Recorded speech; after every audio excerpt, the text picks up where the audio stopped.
मैं संस्कृत जयनारायण व्यास विश्वविद्यालय के संस्कृत विभाग से साहित्य विद्या शाखा में अलंकारों के दार्शनिक स्वरूप का विवेचन प्रस्तुत कर रही हूँ। मैं अपनी पीपीटी को 10 स्लाइडों में विभक्त किया है और मेरी प्रथम स्लाइड है अलंकारों के दार्शनिक स्वरूप के अर्थ को स्पष्ट करना।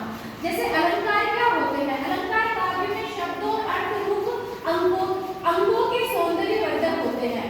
जिस प्रकार हार आदि अलंकार सुंदरी के कंठ आदि अंगों को अलंकृत करके सौंदर्य वर्धन करते हैं, उसी ही प्रकार हमारे काव्य में शब्द और अर्थ के सौंदर्य को बढ़ाने वाले अलंकार होते हैं। आचार्य मंपट जिन्होंने काव्य प्रकाश लिखा, उनके दशम उल्लास में उपकुर्वती तब संत है ये अंग द्वारे जातुचित है हाराविवत अलंकारास्ते अंतरासे उपमान है।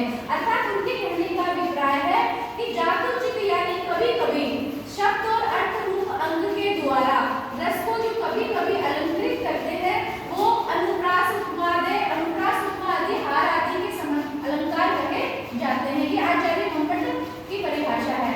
फिर पुनः काव्य अलंकार ग्रंथ के जो रचयिता है भामह है, उन्होंने अलंकार को शब्द और अर्थ की दृष्टि से 2 भागों में विभाजित किया।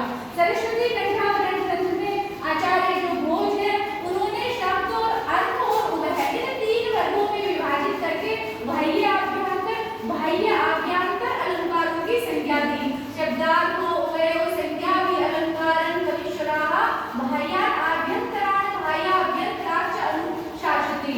इनका कहने का मतलब है कि शब्द और अर्थ उभय 3 भागों में 3 प्रकार के अलंकार कहे जाते हैं। अब देखो, हम अलंकारों को दर्शन शास्त्र में किस तरह से जोड़ सकते हैं? दर्शन शास्त्र में अलंकार वर्गीकरण के 2 सिद्धांत हैं और ये 2